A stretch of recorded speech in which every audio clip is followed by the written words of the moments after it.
Hello, welcome to the Complex Trauma Institute. Okay. We're doing interviews with a lot of our counsellors and therapists who work with us, and Syma Sanford is one of our founder members and been with us for a long time. So, welcome, Syma. Thank you for having me. Good to see you. Yeah. So, can you tell me what first got you interested in working with complex trauma? Well, it was basically trauma at the beginning, and I didn't know there was such thing as complex trauma, like most people. And it comes from my background because I've always wanted to help people. In my previous lives, um, I was in management and marketing and advertising for many, many years internationally. And so I attended a lot of conferences. And at the company I was working for, it was very sort of medium-sized family company.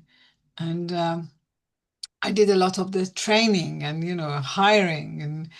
And I always learn, I hired a lot of people for the right jobs. And that was one of my achievements in that line of work. And I always went with my gut feeling.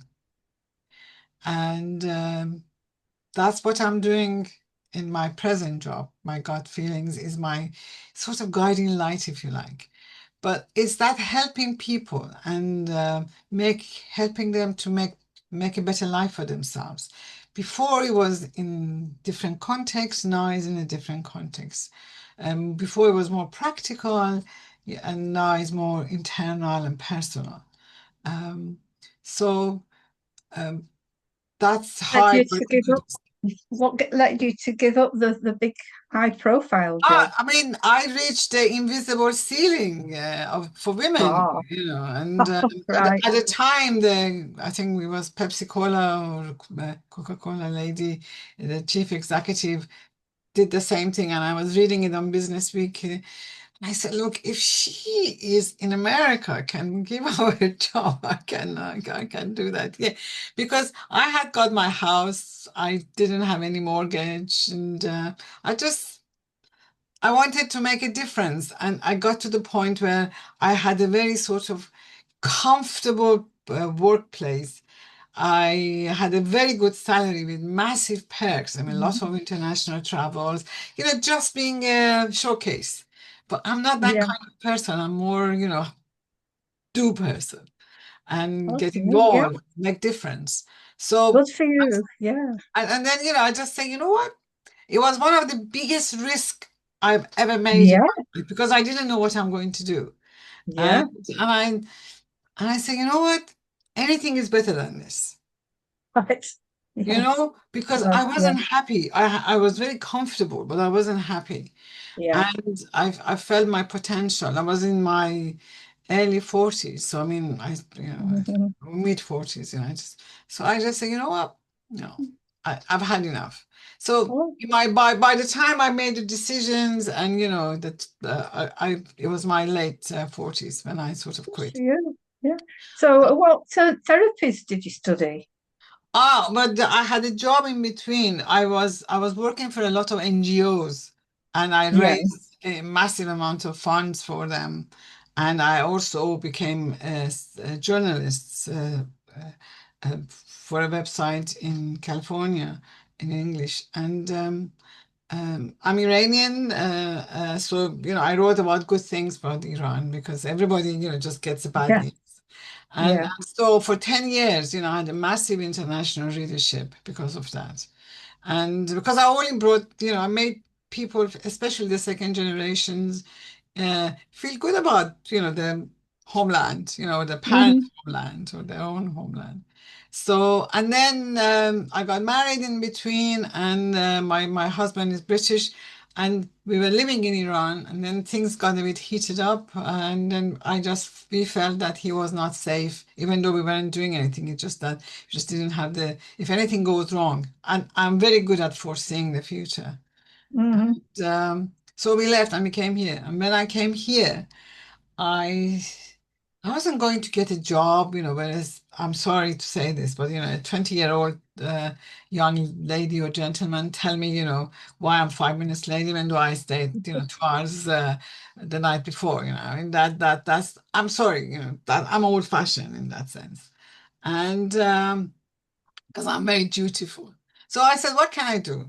And I've always been very interested in psychology. And I know that I don't want to do psychology, So I said, what can I do? I said, counseling. Okay, I did some research and I said, counseling. So I went on it I week. went on it with I went on this weekend of training for what is counseling. And I came out and said, this is what I want to do. So I registered at Birkbeck and in London, and also, Chrysalis in Oxford. So I was doing two train counseling training at the same time, and I wanted to carry on, to go to the higher level, and I just couldn't do the Freudian stuff. I just could not. My sense of logic, I'm a very logical person. I've got a maths background and and that sort of thing. So it just didn't I just life people are more than ego and all these complexes that he talked about. And although one of his books is my one of the 10 books of my life, psychopathology of everyday life. So I did that, and at the same time I got somehow uh, went to this trauma workshop. I don't know. It was just one of those things that life brings. I believe in the wisdom of universe, and my sister is sort of has some issues in her life, and I asked a question there, and I got the answer, and I followed this, what I received rather than I was told I received. Uh, and it worked. Things got better. So I carried on. It was systemic work, so I mean I'm fully qualified in that. I was. Can you describe what that is for people who Well, don't it understand? basically works with energy in the field, and it's very ancestral. So you bring your um, uh, parents, maybe grandparents. It's very intergenerational, and um, and is about healing those close relationships. And also I did other trainings in Holland and in Germany and in that line of work, and about organizations, and I've learned so much. And I don't actually practice that so much, but I bring the learning that I've learned from all those years into the way of my thinking and my, doing things. So I when I sit back and I see things in a, bigger, very systemically, very systemically. Yeah, And see, and then, I did IFS, I did this and that, um, and then I wanted to do the pathogens. Before that, I did Una McCloskey's attachment training, yes. and I did several of that. Is a week, very demanding, is mostly for therapists. And he really, gets to the bottom of things. For me, it did anyway. Hmm. And it can be quite challenging. So it was one of the our colleagues, Michael Golding, that he said, "Why don't you want?" I said, "I can't do paddoctons because it's very expensive and it's very long." And he said, "Why don't you do Dimitri?" So that's how I got involved I with see. Yeah. CTI, and I did their full training. And I loved coming to Leeds because people are nice and friendly there. And I almost wanted to move there, but my family didn't. So, uh, So and so I finished that, and I did. I think there is very little that I haven't done, if you know what okay. I mean. So what have you ended up doing? No, How I'm just working finished. with the body? Yeah. Yeah, yeah. I mean, that's when I started with CTI. I started Mhm. working with the focusing, and also part of my training in Groningen in Holland with Mhm. Stefan Hausner. He also works about illnesses and body. And they Yeah. said, what do you want to do is training. I said, I just want to know how to sit with my clients. Hmm. I didn't want to work with illnesses or anything. I just wanted to learn, and I did.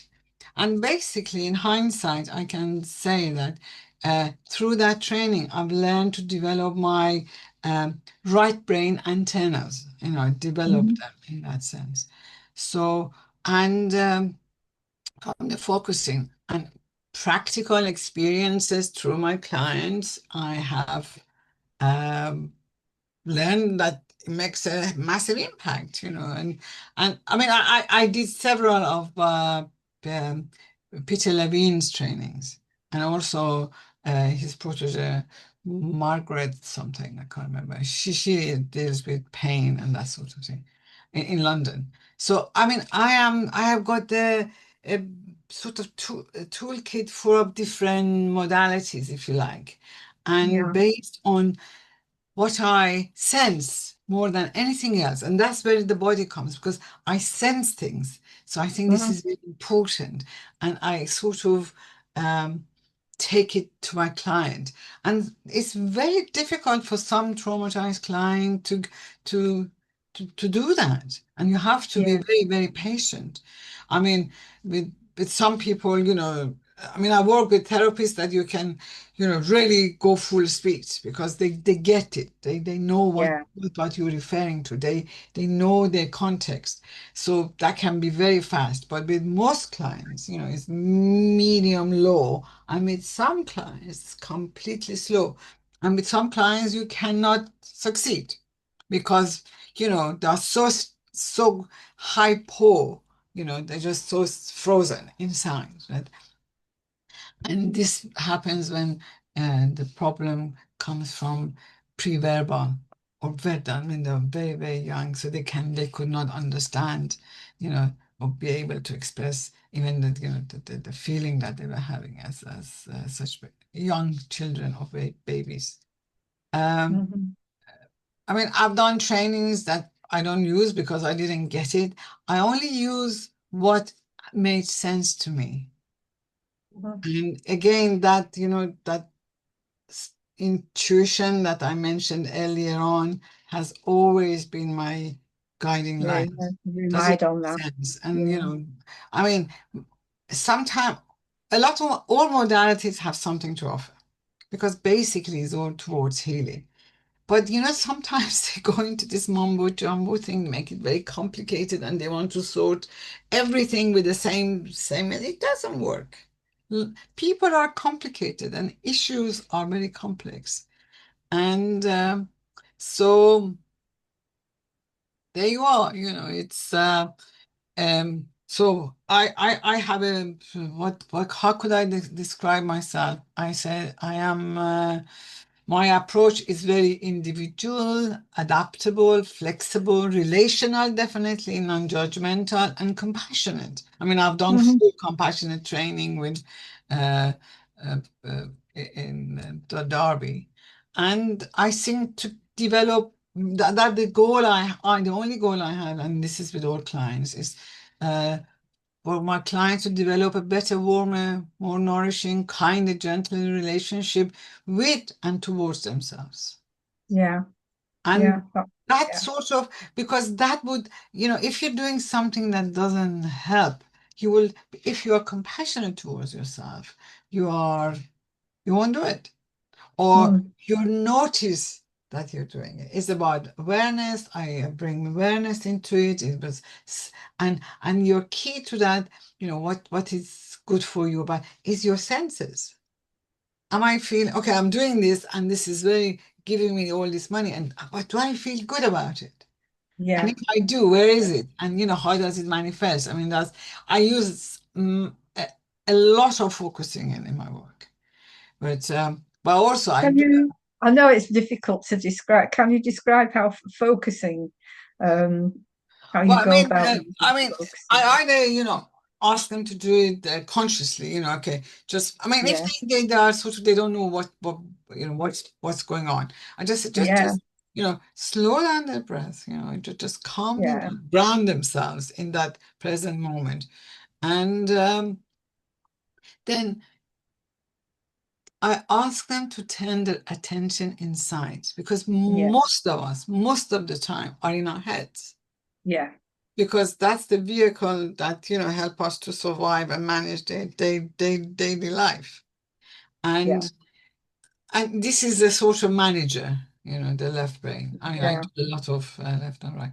And so when I just ask them to, and I said, just, what, ponder about this question. I don't say, think about it. I just say, ponder. Just let this light of curiosity, I bring a lot Hmm. of curiosity into it, light of curiosity into this paradox question, whatever, and I make it as simple as it is possible.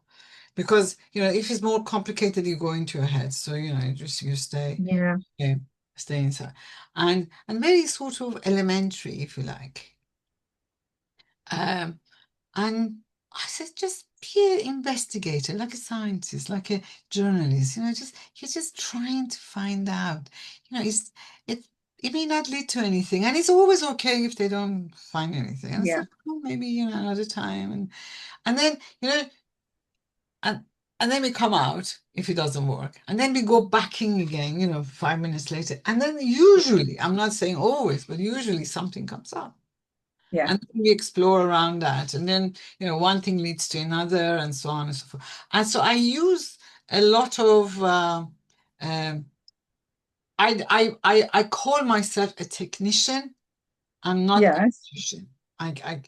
They are, Magician. you know, it's, it's because they know more about themselves than anybody on this earth. And they just don't know it. And they have Mm. to learn that, like the never-ending story. I don't know if you know the story. The answer is here. Yeah. Answer is in them.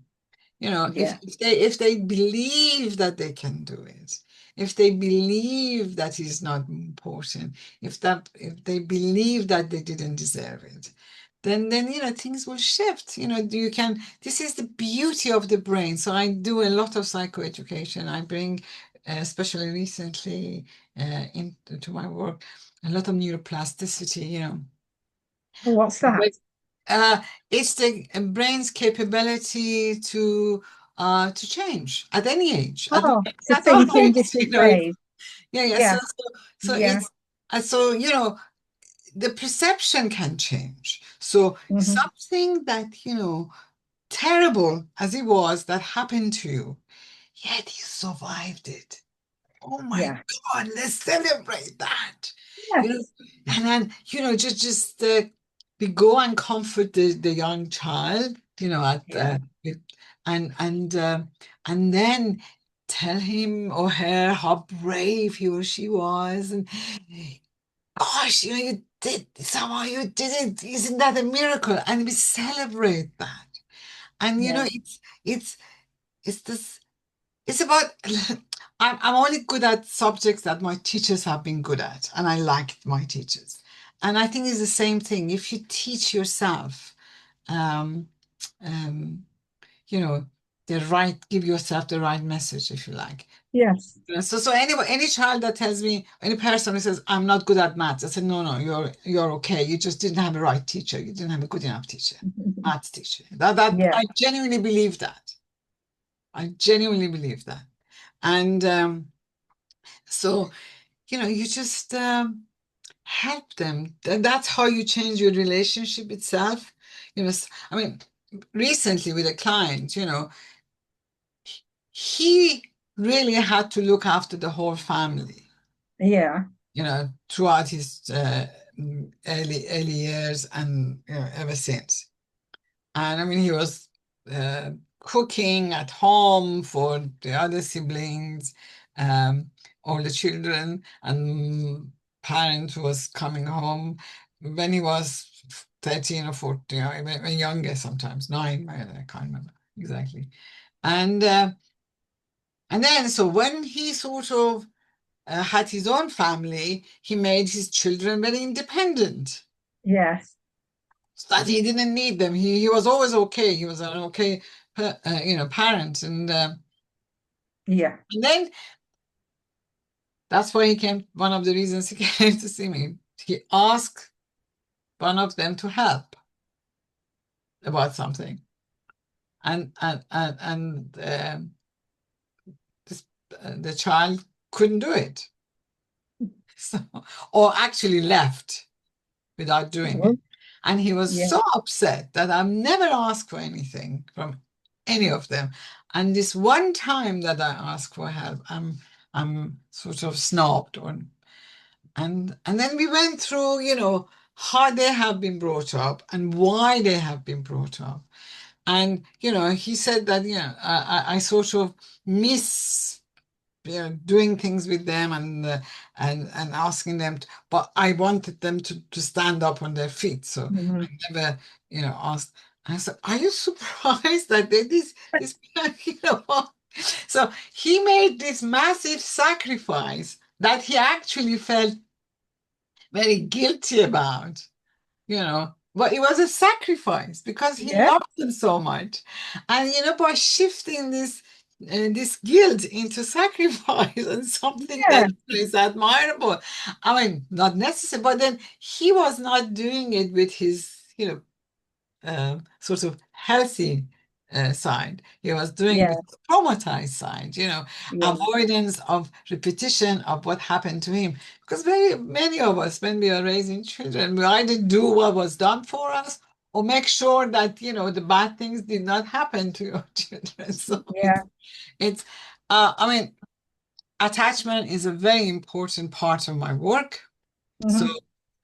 one of the things I do is I ask, I have a couple of questionnaire. I do an ACE questionnaire. Oh, yeah. I Yeah. have what is their goal? I mean, this is the standard things, and how do they describe themselves and how do their friends describe them? So this is one of the, and this is a very key about the way you think about yourself. And very often, it's a contradictory messages. And then I ask them to give me a timeline, Yeah. from as detailed as humanly possible. This speeds things up for me because I see. Yeah. So if you, you were the king of the household until age of 5, and then these twins came, and the kingdom was broken down. No wonder, things change for you. And taking them to see it with a adult perspective of the child's life, it really makes things more human and understandable. Uh, I mean, one of my specialties, bereavement and grief, and very often is anger or guilt, and they judge themselves with guilt. They judge themselves for the things that they did at the time or didn't do at the time. Yeah. But basically, you don't want the person to die, so you don't think this is the last chance. And why wasn't there in the room? I said, maybe that's the wisdom of universe. Maybe they didn't want you to see that. You know, Yeah. maybe. And it somehow it makes sense to them. I mean, depends. I mean, it's not always the same, but then they describe the person who passed, and then the way they acted in life, they do that. And with anger is much easier. Guilt is more Yes, difficult. it's easier. Yeah. So I mean, the hyper is much easier than hypo. It is. And Yeah. any Can you explain what those are? Hyper and well, hypo. I mean, I don't know if you know window of tolerance, your ability to manage stress. Now, if it goes beyond that, if the things that you're thrown at in life, some people have tendency to go hyper, sort of start to fight and shout and la la la la, Yeah. and then hypo, and then you go withdrawn and freeze and Mm. being quiet and depressed. I mean, these are the I mean, people who are hyper, they have high blood pressure like me, and people who are hyper, Yeah. like my husband, get illnesses, immune illnesses. So, it's It's one of those things. So it's, I mean, my goal is, by mindfulness and reading and a lot of grounding exercises and a variety of them. So some different things work with different people. I intend to widen people's window of tolerance, no matter what the issue is, because that's good. Yeah, And then, so you're able to tolerate good and bad much easier. yeah, And it's usually bad, but good happens, and you're happy, and but sometimes you can go overboard. But anyways, so it's yeah. And what else do I do? I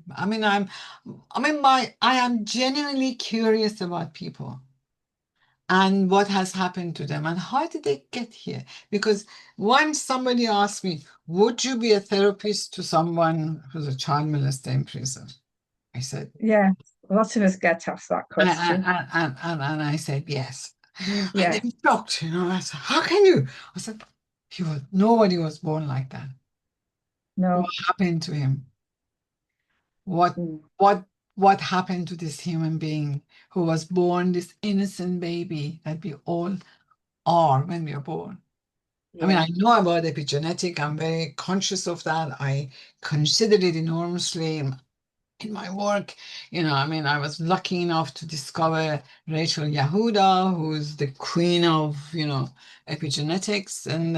And also, I also am a great follower of Dan Siegel with the window of tolerance and, neuroplasticity and all of that. But above all, Basil van der Kolk, who wrote the famous book, The Body Keeps the Score. And recently, in one of his interview last year, he said that body keeps the score and the mind tries to hide it. Yeah. yes, And yeah, so this is it's because you want to manage. I mean, it's always the cover up, isn't it?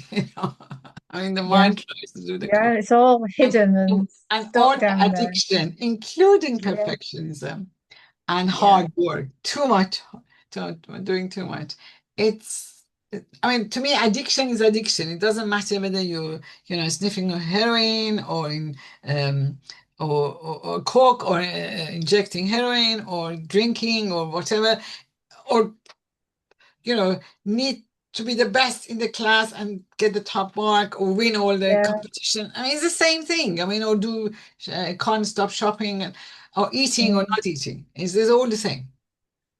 yeah, Is an addiction and it's about control. So, yeah, and these are maladaptive.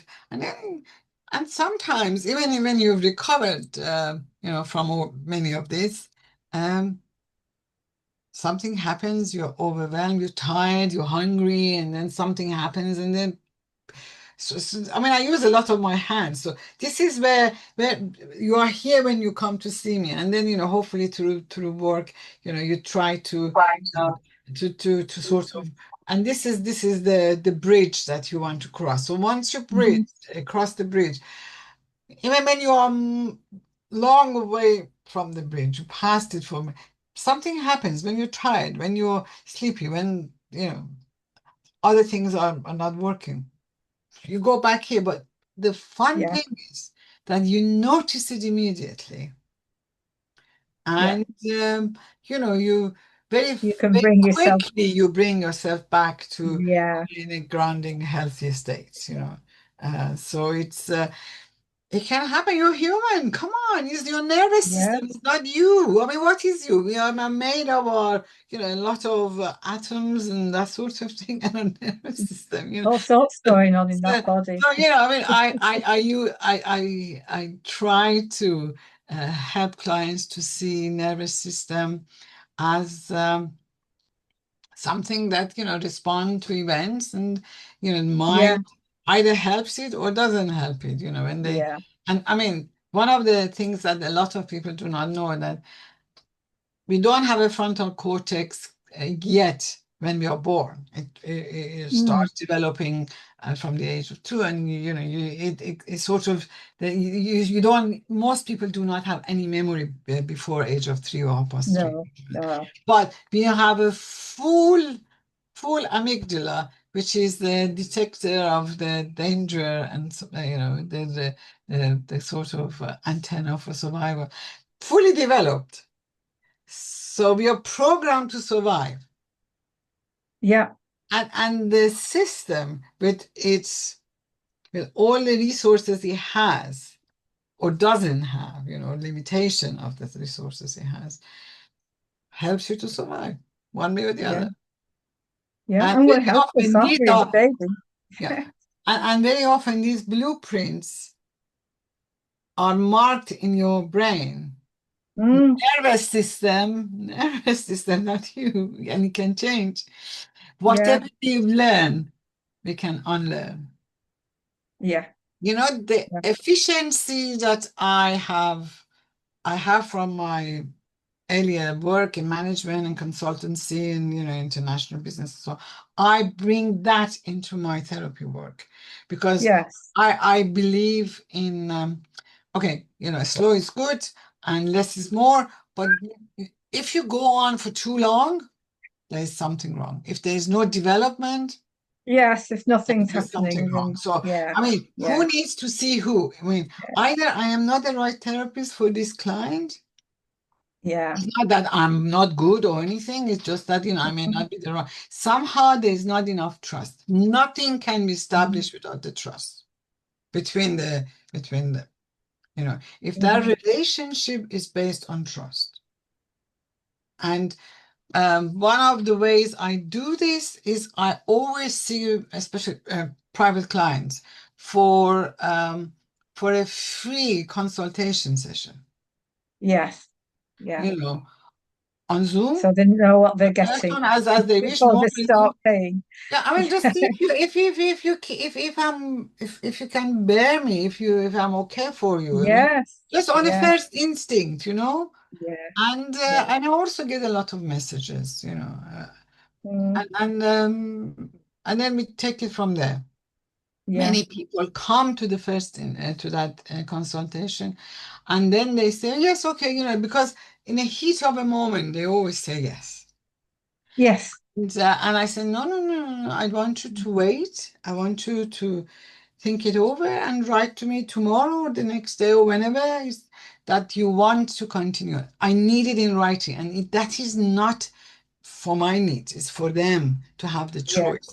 Because as far as I'm concerned, they are the boss, they are the clients. I am in service to them and for them. Yeah. Um, I Yeah. mean, I Yeah. really detest that sense of the Freudian approach that I know what is right for you as a I know what's wrong with you. who the hell do you think you are? And Yeah. I mean, I've had therapists like that, so I know what I'm talking about. So yeah, Yeah.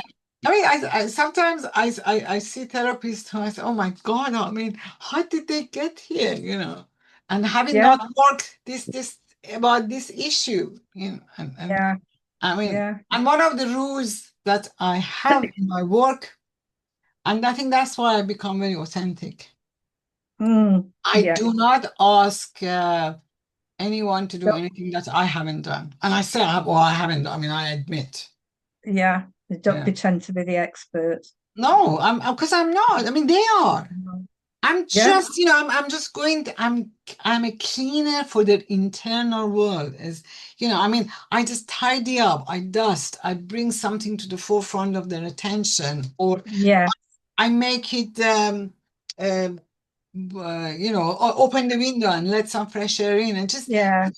open a new way of seeing things with more light or less dust or cluttering and that sort Yeah. of thing. And maybe sometimes we tidy up and put a few things out, put it in Yeah. the dustbin Yeah. and Yeah. forever. I like the idea of tidying up. Yeah, I am a technician. I am just there to help them. I can help them where the switch is. I can Yes. change the bulb Hmm. times, but it's up to them to turn it on to see. I mean, Yeah. and if they don't, there's a good reason that Yes. Yeah. we have not explored, or even they are not conscious of, or it hasn't been brought about. Because Yeah. as far as I'm concerned, therapy is like an onion. There's so many layers. Yeah. You know, I mean, I went to about 12, 13, I don't know, 14 sessions of Uno McCloskey's training weeks, Mm, and in so many years, and including conferences. And I thought I could not possibly discover anything more. I mean, I've done it all, yeah. Yeah. especially because it's a very set menu, if you like. So, Yes. you know Yes. what's The coming. training. And Yeah. you know what? Because you're in a group, and because, I mean, I am very open when I'm in training. I am there to learn, and I'm there to learn about myself. So Yeah. I think always something, maybe not as significant as the first times, but always something comes up. Oh my God, is that it? Yeah. There's always something to learn, isn't there? And and and, Yeah. and that is the beauty of the complexity of being. And I think that's what keeps me going and hope for the best. Yeah. It's just delightful work to do, isn't it? Especially when it works. But even when it doesn't, it's Yeah, just well, endlessly I interesting. mean, there have been times that it hasn't worked. I mean, it's Yeah. Yeah. indirectly. But even then, you will learn from it. Yeah. Yeah. Well, thank you very much, Seema. You're It's welcome. Thank you. Thank been you a for pleasure talking to you, likewise. and I wish you all the best. Thank you. Bye bye. Bye bye.